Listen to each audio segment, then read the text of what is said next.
Back here on Tape Don't Lie with Richard Johnson. And Richard, let's look at Breece Hall, guy that's top 5 in the nation in rushing. He gets the job done, and it starts up front with how tough they are.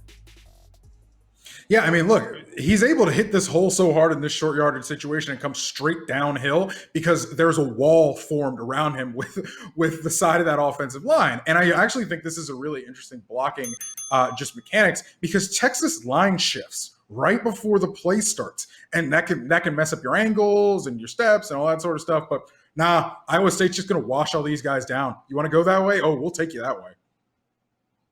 Yeah, and I love. Listen, anytime you have two guys that are wearing 60s, 70s, or 50s in the end zone when your running back is trying to score from short distance, guess what? That's a good play. That means they push somebody back, and I love that about them.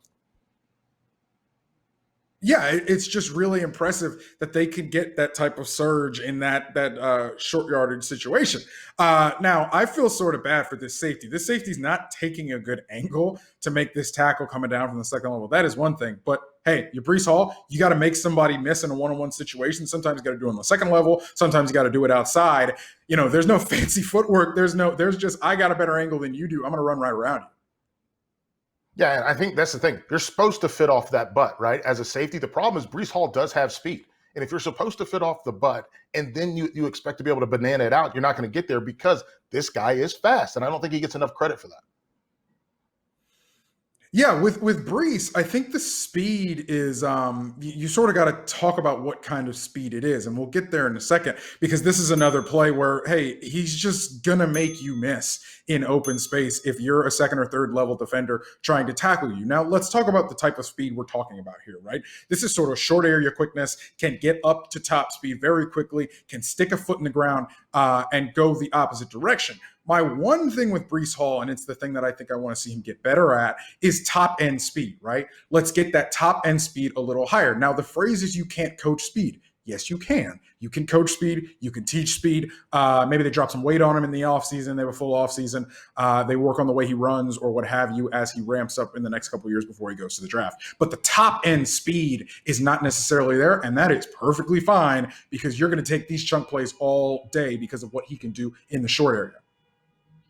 Yeah, and that's the thing. That's why this play is on here, because we talk about that short quickness, those bursts. He's a burst guy. First couple plays, we see that burst. Here, what we're seeing is that long speed. Maybe it could be something as simple as conditioning as well, especially coming into a weird 2020 where you see him. Listen, the burst is there. Here I go. I'm outrunning everyone. Uh-oh. He's getting a little tired. Yeah. But it's still a good play. And I put this play in here. Hey, let me get to this one. I put this play in here because I want people to see two things when we run this play back.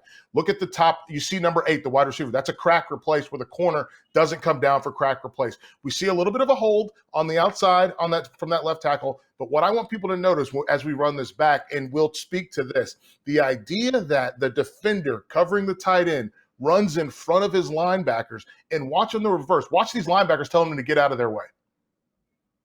Yeah, it's like, hey, we're trying to make a play here. Excuse me. Yeah, I mean, this is sort of where you marry scheme with really, really good players and you get them in the positions to be successful. I mean, that's all this is right here. It's such a simple thing. You think about it, but when it works, God, it's beautiful. Yeah, the linebackers get pinned down inside. You do get a little bit of a hole, but they're not going to call it when it's jammed in there like that. And then you get the corner, for me, not crack replacing. When you're playing man-to-man, it's tough to crack replace because sometimes it looks like a slant, and then all of a sudden, boom, now you got him wide open, untouched. Let's take this thing to the house.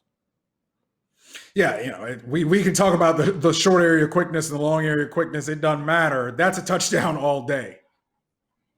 Yeah, listen, they're looking for their first conference championship since 1912. I'm going to wrap right here on the idea. You think they get it? Oh, I don't know. They were able to do some things against Oklahoma in that first game that I thought were really interesting. I mean, they dared Oklahoma to tackle, and that Oklahoma defense couldn't do it. Now, Oklahoma has gotten better on the defensive side of the ball in the last few weeks. So if there is a rematch in Dallas, I look to see if Oklahoma's defense can respond and play better than it did in the first one.